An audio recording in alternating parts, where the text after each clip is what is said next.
Today's topic is India and Nepal. So, there are multiple angles to this. China is involved in it, then India's own big brother attitude, that is a problem. So, there are multiple issues, we will be talking one by one and let us see how things will evolve. So, the topic is India and Nepal. So, I am not continuing with whatever discussion we have made in the other classes. This is separately taken. Today I am exclusively talking only about India, because this is a very important topic for exam next year, any year for that matter, because Nepal relation has become a bit complex. Otherwise, it was the only Hindu country in the world. It was the Hindu country, a Hindu kingdom, but subsequently when the new constitution came into being, especially after 2007, in fact even before the new constitution came into being, Nepal converted themselves into a secular state. So, now it is not a Hindu country anymore, it is a secular state. There is no religion, there is no state religion, there is a religion, majority of the people are believing in Hinduism, no doubt regarding that. It is in many cases it is an extension of India into Nepal, but they have converted their country from a Hindu country, a Hindu kingdom, into a secular state. In India, we are trying to do the opposite, unfortunately, that is the difference. So, recently we might have heard that even Bangladesh has moved ahead of India when it comes to per capita income and all, they are moving ahead quite fast. So, after some years, maybe we do not know, if we hear that Nepal has gone ahead of India, it will be very, it is a shameful thing for India anyway. So, this is India and Nepal is the topic. Now, I would like to talk about the historic background first. So, the first topic is historic background, historic background till 1990. So, first let me talk about that, then I will be moving into after 1990 what happened, the democracy, the issues related to democracy and the problems associated with that. So, I will be talking about that in a second round. The first thing, to have some control, okay. So, that is what we are talking. So, if you look at as I told you, it was the only Hindu kingdom earlier, but now it is no more a Hindu kingdom, it is a secular state. Monarchy has been abolished, they completely, the king is literally on the streets, the king has no power, no role, everything, they have completely abolished the concept of monarchy. King is just another citizen of Nepal, that is all, he has no power, and he has been even thrown out of the palace. He cannot even hold the palace also, he is outside the palace. Now, anyway, so that is the situation, let me come to that. So, Nepal as a country was unified in 1768, okay. Nepal was unified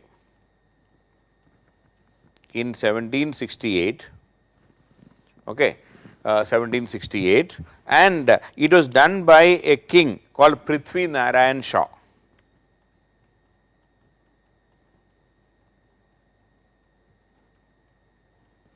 So, it was unified in 1768 by Prithvi Narayan Shah, and in fact subsequently after many years when the Britishers entered India and the East India Company came into being, there was a very famous war 1814 to 1816, which is known as the Anglo-Nepal War. Anglo-Nepal War between 1814 to 1816. Obviously, who is the winner, no doubt, because Britishers were so powerful and they won the war, they defeated the Nepalese, but they realized, the Britishers for the first time they realized the fighting power, the fighting spirit of the Gurkhas, and that was the beginning, and this war was the beginning of the Gurkha regiment. Gurkha regiment in the British army, okay. So, since 1816 they are recruiting Gurkhas for the British army, and it is continued even today there, and the Nepal may be the only country, the Nepali citizens may be the only citizens in the world, only citizens of a country in the world who are serving in 3 different armies simultaneously. They are serving in the Nepal army, then serving in the British Indian Army and then in the Indian Army right now, and they are still serving in the British Army. Okay. In 1947, there was an agreement, and a tripartite agreement was there between Nepal, India and Britain, so that the Nepali citizens can continue to serve in all the three armies. And today, almost 32,000 Nepali citizens are serving in Indian army, around 32,000 Nepali citizens serving in Indian army. And we are, of course, the Gorkha regiment, we are recruiting the Gorkhas from Indian side also, but 2/3 of them are from the Nepali side even today, and a substantial number of ex army jawans in Nepal. So, it is it's a very, very special relationship we have with Nepal because of this Gorkha regiment, and Gorkhas are considered one of the best fighters, best soldiers in the world. So, we have a special relationship when it comes to the army, our ex-servicemen and the families. So, they are all linked to India, and it is a big investment and a big asset for India in Nepal through these the Gorkha soldiers who are serving in India. Okay. And similarly, even Britishers are recruiting, every year they are recruiting, they are from Nepal. So, it is still continuing. Okay, anyway, so which is objected to by some of the fundamentalists and the so called nationalists in Nepal. They do not like this recruitment of the Gorkhas to other armies, but it is a major source of revenue and income and job for the Nepalis.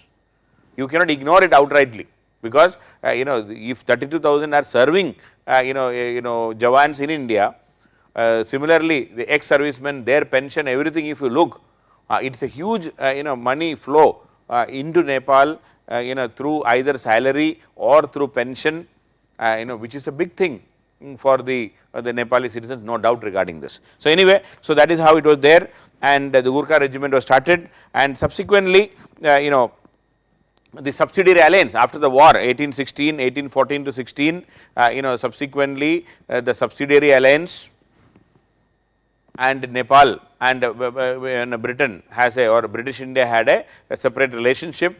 The Nepali kingdom continued. In 1923, there is another treaty with Britain, where the sovereignty of Nepal was recognized. 1923, Great Britain recognized the sovereignty of Nepal by the British. The Britishers recognized the sovereignty of Nepal in 1923 itself. So, that means India's sovereignty was recognized by Britain only in 1947, but Nepal's sovereignty was recognized even before. So, Nepal became, and the sovereignty was recognized even before India got independence. So, Nepal is ahead of India, we can always say, or at least Nepalis will say this. But when it comes to the rule, the Nepali kingdom, we have seen the Prithvi Narayan Shah and the descendants of Prithvi Narayan Shah. But by 1850s, the real power came into the hands of the prime ministers. So, the kings used to appoint prime ministers, and these prime ministers were known as Ranas. Prime ministers were known as Ranas, and these Ranas became hereditary. That means the Peshwas of Maratha. You might have heard about in Indian history also, we have seen Maratha Peshwas. The king was there, but the Peshwas were the real rulers. The same way the Ranas became the real rulers in Nepal by around 18. So, if one Rana as a prime minister, Rana is the prime minister, when he dies, his son, it becomes hereditary, will take over. Like that, the succession continued. But by 1930s and 40s, these Ranas became quite brutal, and they were autocratic, and they were not serving the people the way it should have been, and it became quite dictator type, dictatorship. I will not say dictatorship, but they were quite authoritarian, and they were disliked by the people.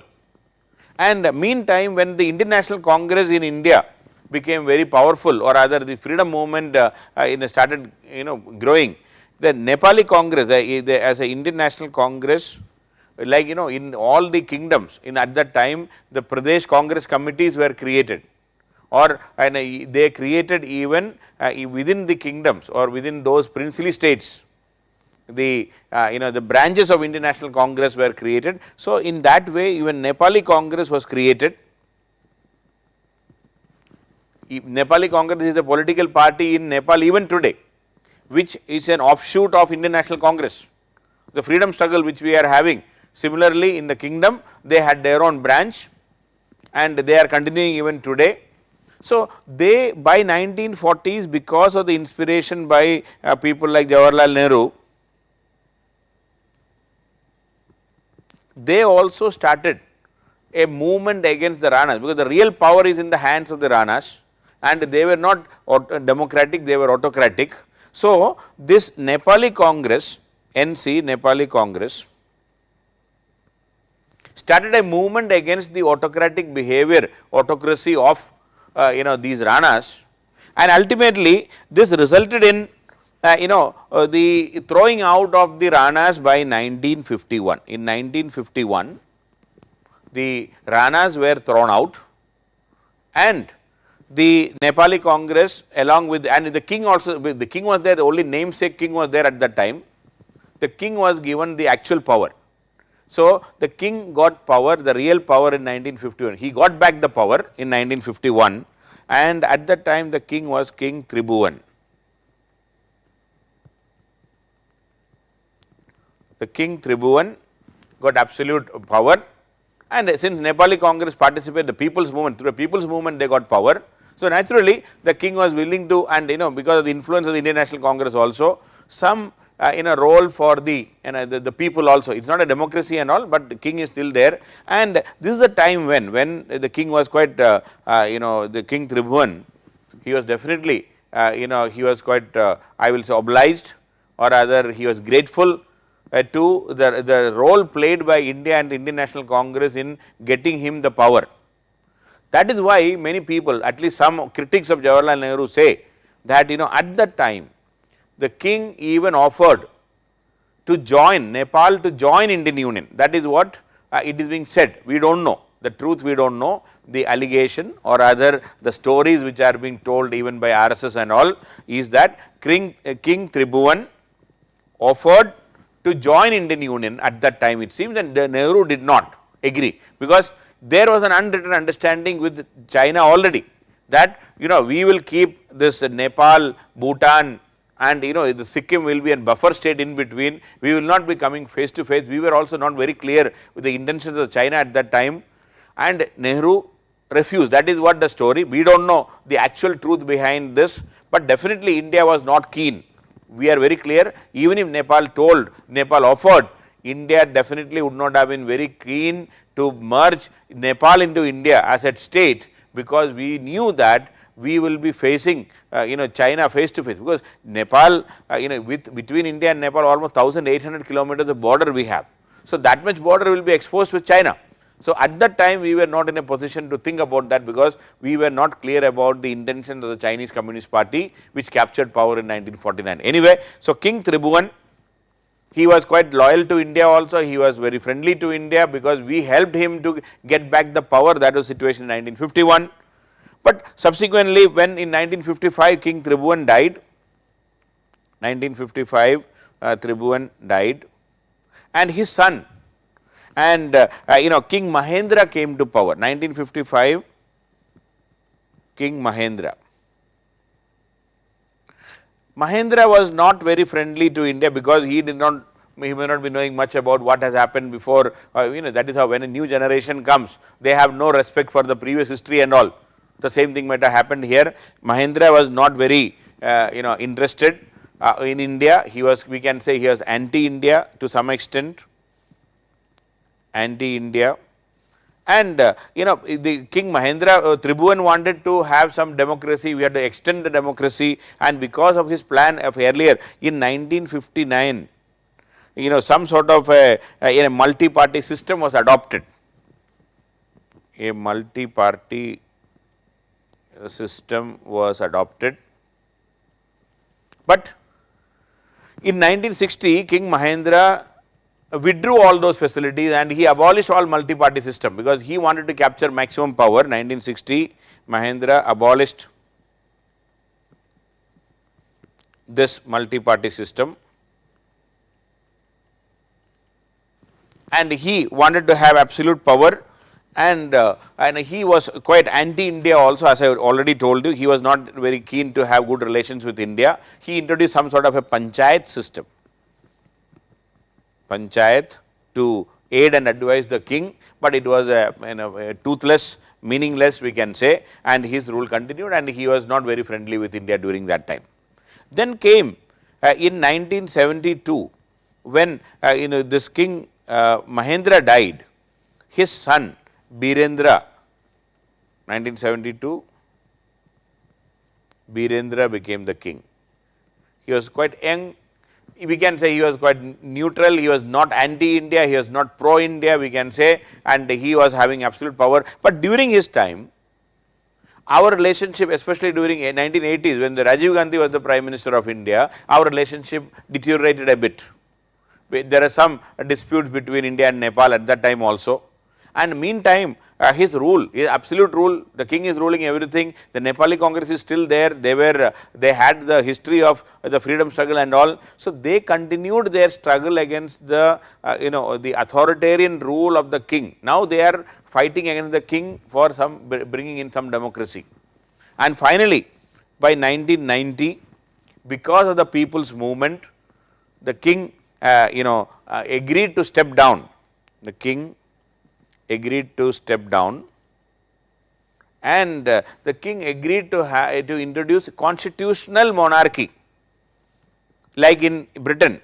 King agreed to have constitutional monarchy in Nepal. So this is the time when the king agreed to give up the power and he introduced a parliamentary system in Nepal, and 1991 elections were held. So in 1991 elections, and in that Nepali Congress was one major party and the other party was the Communist Party of Nepal. Okay, Communist Party of Nepal was the other side, and the CPN-UML, United Marxist Leninist, okay, Communist Party of Nepal, United Marxist Leninist. So this Communist Party of Nepal was not pro-India, but Nepali Congress was pro-India because they had connection to the Indian National Congress. And this Nepali Congress came to power, but unfortunately the political stability was not there and none of the governments could last more than a couple of years. In the first 10 years itself, almost every year there is a change of government. So the democracy, the newly introduced democracy was not very, I will say, it was not a very stable democracy, and the people's lives, or there is no major improvement in the lives of the people also during that time. So in 1990 the king agreed to step down, and constitutional monarchy was introduced. Birendra continued. Okay, Birendra continued as the king, but he has no actual powers. The power has been handed over to the that constitutional monarchy, means the prime minister, like in Britain it is happening. And meantime, a couple of things I would like to say, and it was a very fragile democracy. By 1996, a new entrant into the Nepali politics was the Maoists. So there was no concept of Maoists earlier. Maoists as a third party, Communist Party of Nepal, Maoists emerged.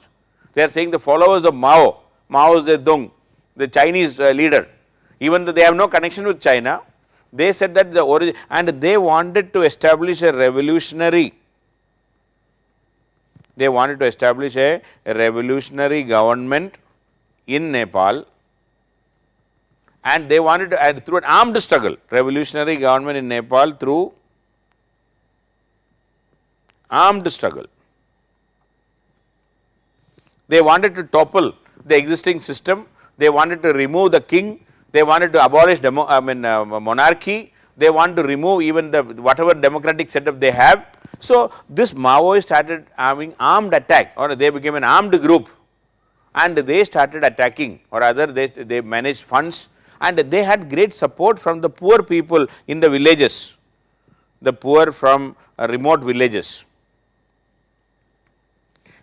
Like in India also Maoists have lot of support from the tribal communities and the poor people who are where the development activities have not reached in Chhattisgarh, in even in Jharkhand and all. Where do we have, or even Orissa for that matter, where do we have the Maoist support? Maoist support is mainly in those places where the development has not reached, the official machinery has not reached. The same thing happened in Nepal also. The remote villages and all, they got almost 40% of the Nepal supported Maoists at that time, and they started this armed attack, armed struggle against the armed struggle against the state. It was started by 1996. So the state is fighting against the Maoists also. Then the state is also confused with the democracy because there was no stability in the government. And one last thing, in that introductory thing I would like to talk is in 2001, one big event happened was in 2001, in June, on June 1st rather, there was a palace shootout. King Birendra and his family was eliminated by his own son. The son of King Birendra, Prince Dibendra.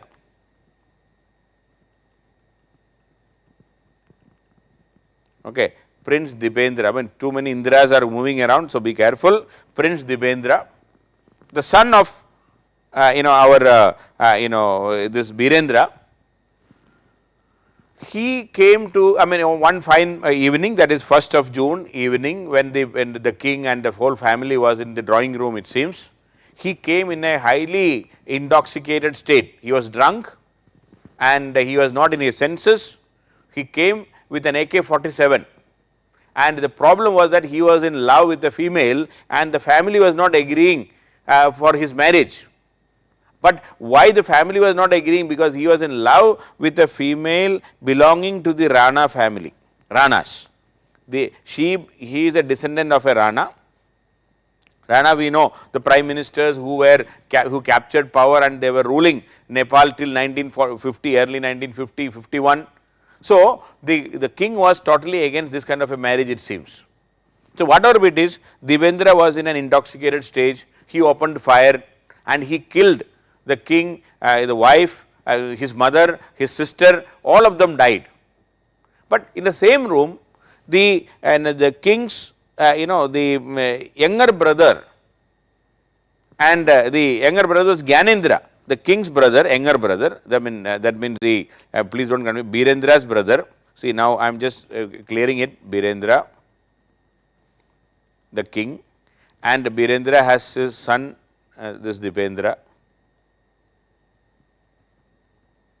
But Birendra has a brother called Gyanendra.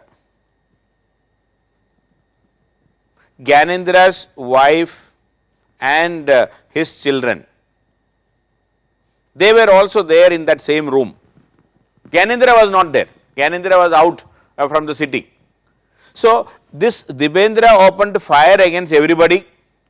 Birendra also, to these people also, but these people escaped. They were not attacked. They did not kill. That means Gyanendra and the family were not affected. Dibendra attacked and he killed all of them except Gyanendra's family, and Dibendra shot himself also. That is the story which we know, and subsequently he also died. So what happened is the Birendra family or his lineage got eliminated completely, and Gyanendra, who was not the king, or rather he cannot be the king because the next in line would have been Dibendra.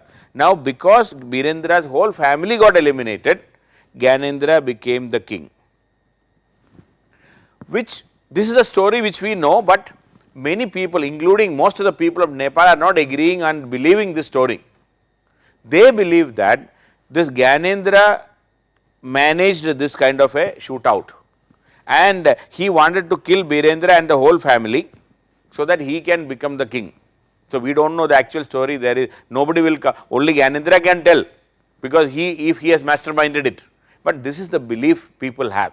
The one question everybody asks is, how come when Dibendra in an intoxicated state, when he is opening fire using an AK-47, how can his Gyanendra's wife and children escape without any injury?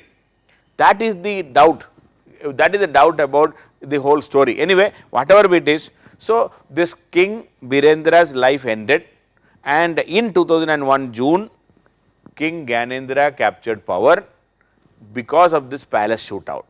So, this is the first part of the story, and in a meantime democracy started in 1990, 1996, 95, 96 our Maoists also came into the scene. So, an armed struggle is going on, Nepali army is fighting with the Maoists.